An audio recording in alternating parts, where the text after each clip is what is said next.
An urgent warning tonight from some of the world's top scientists. They say we still have a chance to limit the effects of climate change and save countless lives, but only if much more is done immediately to slow the Earth's warming. The scientists say if people around the world follow their new recommendations, there will be fewer deaths from heat, smog, and infectious diseases because there will be far fewer heat waves and floods. Sea levels won't rise as much. And most of the world's coral reefs will be saved from dying. Ron Charles looks at what needs to be done. Well, another global climate conference is almost upon us in December, this time in Poland. And of course, the usual spate of alarmist scare stories have to come out and tell us that repent, sinners, or your doom is sealed. Most of what the CBC reports, along with the rest of the corrupt mainstream media, is simply a pack of lies. The claim that we have to completely alter our way of life or otherwise face doom uh, couldn't be further from the truth. And, if you've got an ounce of intelligence, you should realize this is a drum they've been banging for not years, but decades now. And they always warn us that, well, the change has to happen within a decade, within 4 years, within whatever, or it's too late. It's always too late. But you know what? We do just fine. That's not going to stop the massively corrupt, hard left CBC and the rest, as I said, the rest of the corrupt mainstream media from telling their scare stories. The melting polar ice, the droughts, the mega storms. Climate scientists say they're already the results of the globe warming by 1 degree since the industrial age. Except that the polar ice caps aren't melting. There has been a slight seasonal reduction in ice in the North Pole, in the Arctic, but ice is actually increasing in the Antarctic. They love to say mega storms.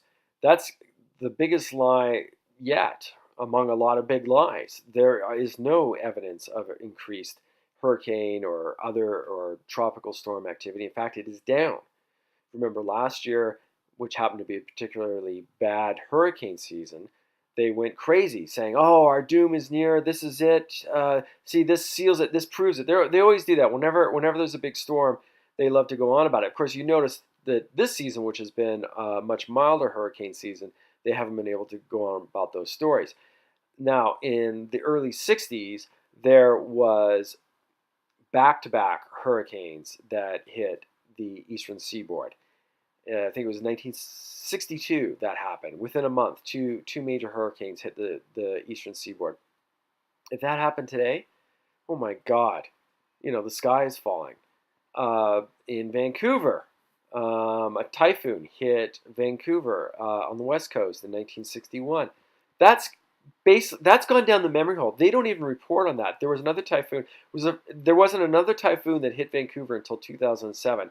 And the media reported it all as if that was the first time a typhoon had hit the west coast, where it hit Vancouver. And I mean, it's just incredible. It's 1984. Everything just down the memory hole to preserve the narrative of this climate change hysteria. We are seeing in their report today, scientists with the UN's Intergovernmental Panel on Climate Change issued a dire warning that the Earth can only handle another ½ degree more. For different regions, for extremes, for ecosystems, livelihoods, it's very clear that ½ degree matters. Right now, as part of the 2015 Paris Agreement, countries around the world have pledged to limit overall global warming to 2 degrees above pre-industrial temperatures. The report's authors say that target should be kept below 1.5 degrees. Tough to do, but possible. Limiting warming to 1.5 degrees C implies changes on an unprecedented scale. It means deep emission reductions in all sectors. The report suggests everything from how we get around to what we eat would have to change fast. A 1.5 degree limit seems daunting, especially with climate change skeptic Donald Trump set to pull the U.S. out of the Paris Agreement altogether. So this is pretty disturbing stuff. We can see what's going on here. The UN know that they have to up the ante because they're losing the political battle for the climate change hearts and minds. They've got a compliant media, but people just aren't buying it. People see that weather, yeah, we have cold winters, we have hot summers, and nothing. This is sort of nature. This is the environment that we have known from the beginning of time. And they want to listen to this guy. He's saying we have to change everything. So that means we've all got to become vegans.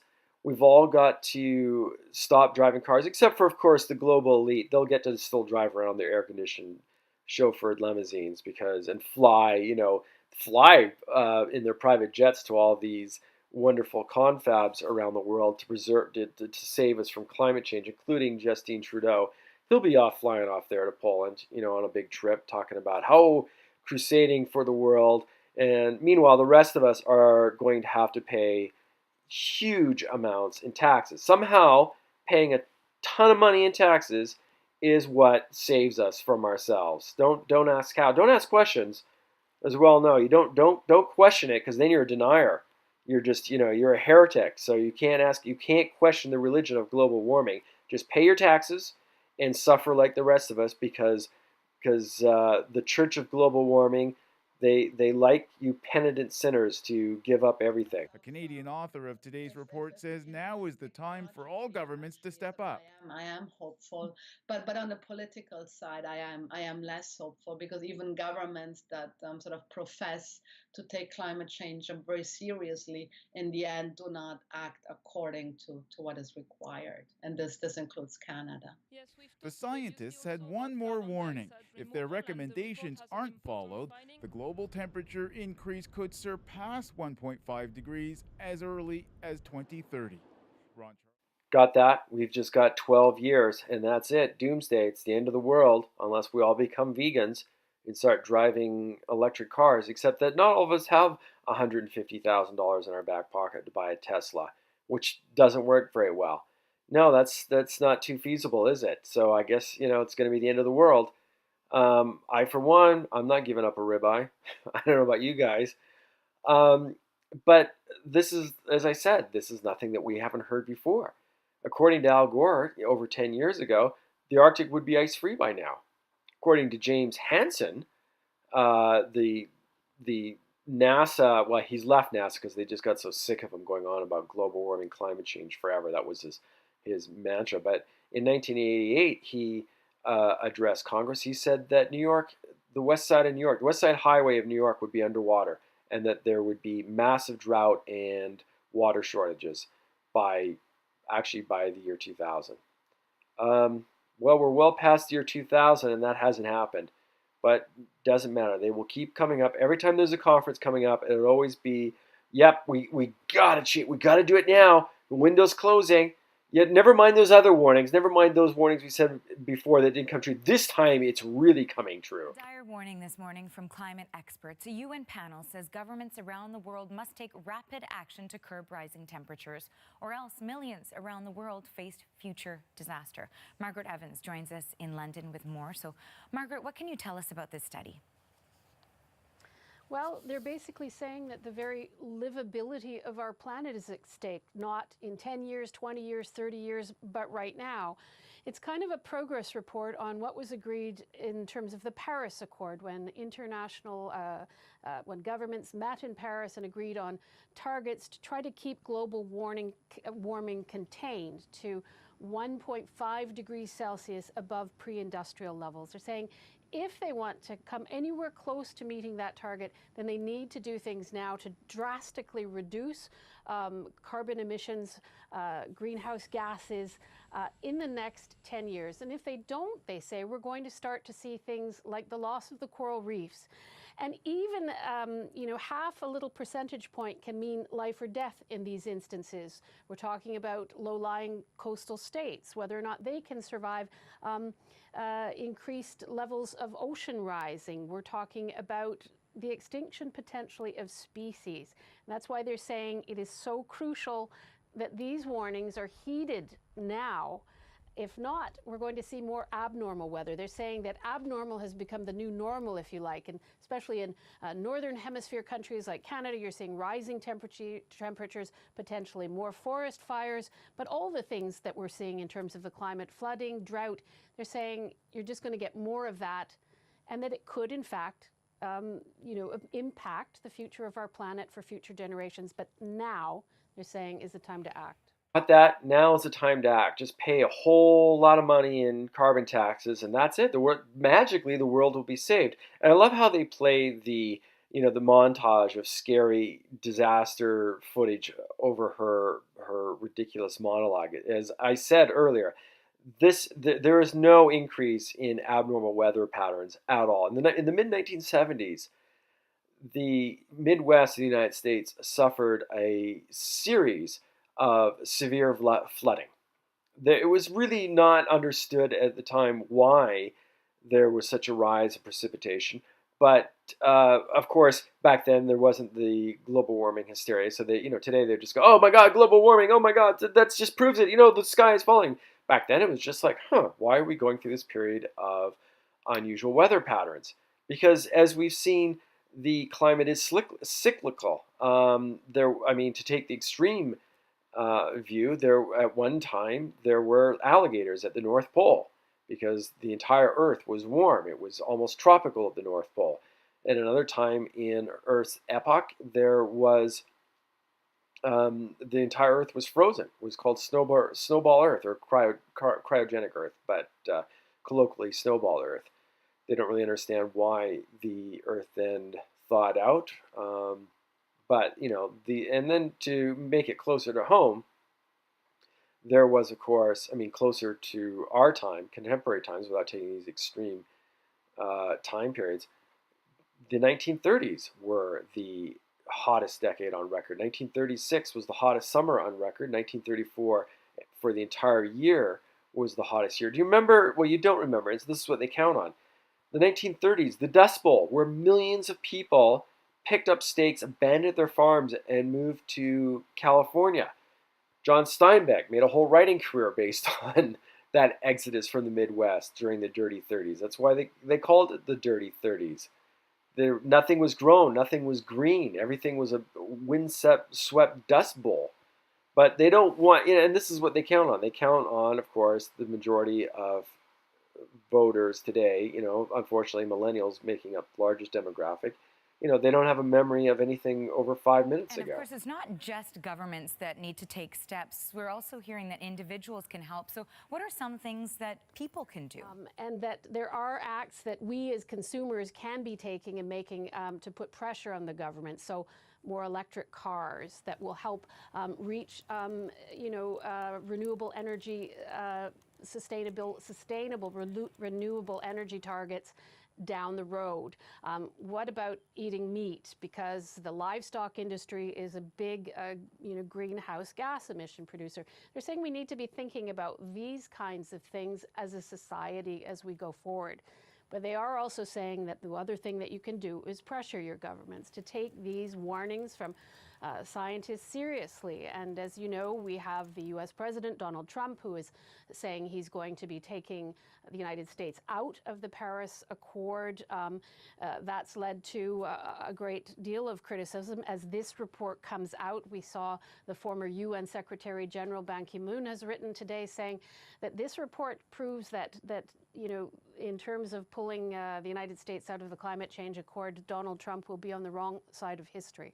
So very, very. I love how the UN issues a report and then it's reported as if this is the definitive last word. It's like, Donald Trump's on the wrong side of history because the UN issued a report that wants to bankrupt. Basically, it's a blueprint for taking global control of the world. Now, I'm not a conspiracy theorist, but there clearly is a huge power grab at the UN and other players involved as well that is using climate change, global warming as to very nefarious means. They're talking about destroying here in Canada, talking about destroying the domestic auto industry, destroying the livestock industry, basically making tax slaves of us all. By the way, this money, the money they're talking about taxing, it's not coming to Canada. It's not like it goes to Canada for the improvement of Canada. This is money that goes off in climate reparations. We've already paid out billions of dollars, thanks to Justin Trudeau, to corrupt and incompetent third world governments, which will do nothing. But now they want to multiply that by about 100. So we're sending off. I think it's up to about $3 billion now. So make it 300 billion, and they'll probably still say that's not enough. I mean, frickin' after this report came out, Climate Barbie, she already came out and said, no, we could do more. They're not even going far enough. We could do more. We could totally enslave the population. Now, I'm paraphrasing. She didn't say enslave the population. But what is it when you're saying that in the name of climate change, we're going to use the government to issue regulations that dictates every aspect of your life? You're not allowed to, the type of job you're allowed to have, the type of industry you're allowed to work in, the type of food you're allowed to consume, and of course you're not allowed to be a climate change denier. So we're going to suspend your constitutionally guaranteed rights to free speech in the name of saving the planet. And if you think that's an exaggeration, even in the United States, it was one of the Kennedys. I mean, I think he was an assemblyman for New York, equivalent of provincial MLA in New York. It's one of the idiot Kennedys that's still kicking around. He actually said when he interviewed about it, and he's a climate change fanatic. He said that climate change so-called deniers should be locked up. They should put in jail. And of course, we've had the same thing happen here with that Saint Suzuki telling us that for the good of the planet, we need to just lock up climate change deniers. But I mean, it's really pretty alarming in the United States, the only country in the world which has guaranteed free speech under the First Amendment, that a politician, Kennedy or not, is talking about locking up people for disagreeing with climate change.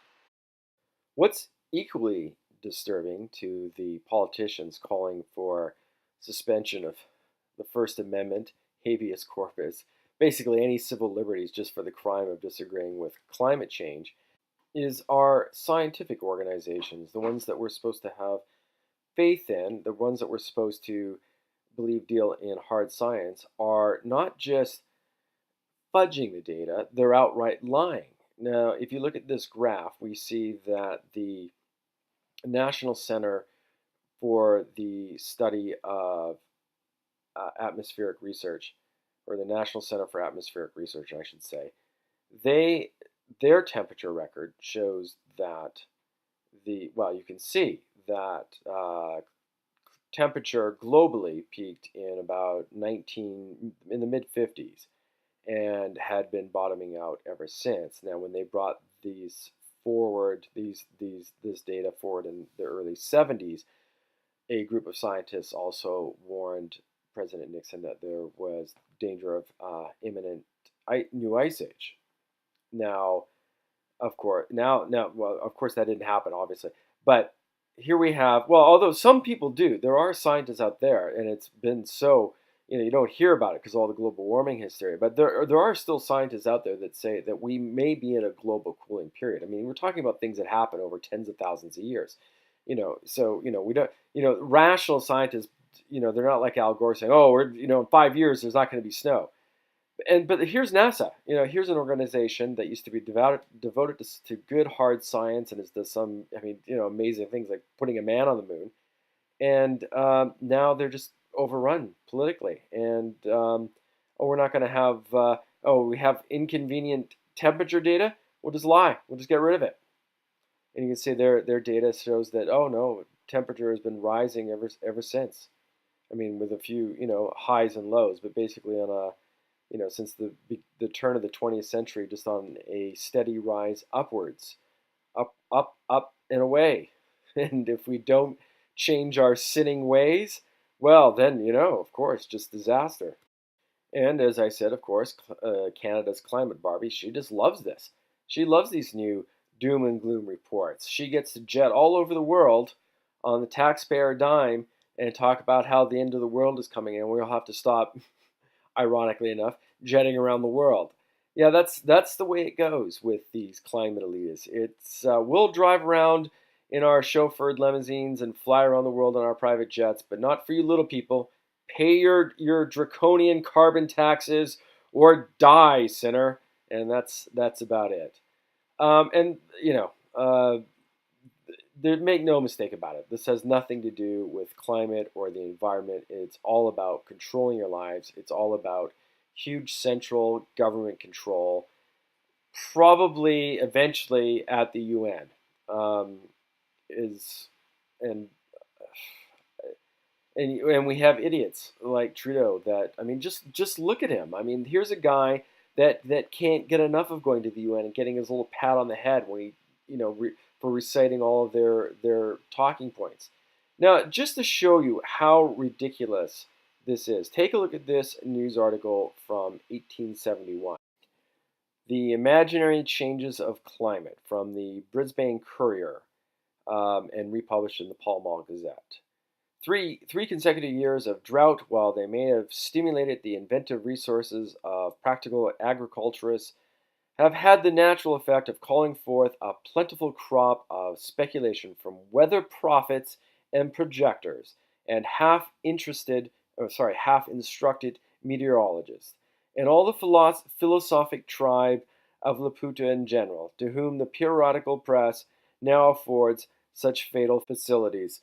Are we at all surprised that this is not something new? This is part of the human condition, it seems, to get hysterical about some perceived doom and gloom scenario. And let's not forget the fallacy of science by consensus. The hands up. Who agrees? Hands up. Oh, there you go. It's settled. By that reasoning, we wouldn't have evolution. We wouldn't have special relativity. We wouldn't have the belief, the theory of continental drift. All of those theories, now accepted science, were all very much in the minority when first put forward. But now all of a sudden it's by democracy, it's by mob rule that we have science. So there you go. If you think the mob is right, then I guess, yeah, switch to a vegan diet and buy yourself a $150,000 barely functioning electric car, and spend thousands of dollars on carbon offset credits to some shady, corrupt organization in Europe, and if that makes you feel good. By the way, I left out that Catherine McKenna, the climate Barbie, that's exactly what she does when she travels. She buys carbon offsets and charges it to the taxpayer. And even though that whole scheme has been shown to be nothing but just corrupt, a completely corrupt sham. But hey, it's not her money, so why worry about it? Okay, so that's my take on the latest from the global warming fanatics. As you may have guessed, I would say, to sum up, it's nothing really to worry about. Bundle up this winter because it's probably going to be a cold one. And sorry, Al Gore, there also will be snow. On another note, I have to say that my channel started to take off again, and whenever that happens, whenever the subscribers start to take off and whenever the views start to take off, YouTube really clamps down. They erase views, they unsubscribe you. So it's a big help if you can hit the notification bell. That helps with them unsubscribing you. Erasing views is really nothing I can do about that. Just keep supporting the channel, like and share, and subscribe, and hit the notification bell. And also, I really appreciate any help that you can give at helping this channel go, because, of course, this is entirely demonetized. We cannot run ads. YouTube allows pedophile videos and Islamic snuff film videos to be monetized, but not, people giving conservative commentary. That's verboten. So if you want to drop $1 or $2 into PayPal, I do prefer PayPal. If you could use PayPal, I will put a link in the description. My Patreon has had some difficulties with Patreon, as you may have heard from other conservative channels. My Patreon is still up. I will put a link there if you prefer Patreon, but if possible, if you could use the PayPal account, it really helps this channel going. It really helps me keeping stuff out there. I do appreciate every contribution that is made, and I do even appreciate just a like and a share and a subscribe. Again, that goes a long ways to help grow the channel, and because we need other voices out there. I flatter myself that I'm necessary, but I'm one of the many. I'm one of the, as Maxime Bernier calls it, the people's network, that we want to grow. We want to see these channels grow. And, just if to have that minor counterpoint to the massive, corrupt, government-funded mainstream media that were government-funded in Canada, and the massive Silicon Valley mainstream media conglomerate or block, I should say, that they have in the United States. So if you can throw a couple of dollars my way via PayPal, greatly appreciate it. And until next time, this has been Brother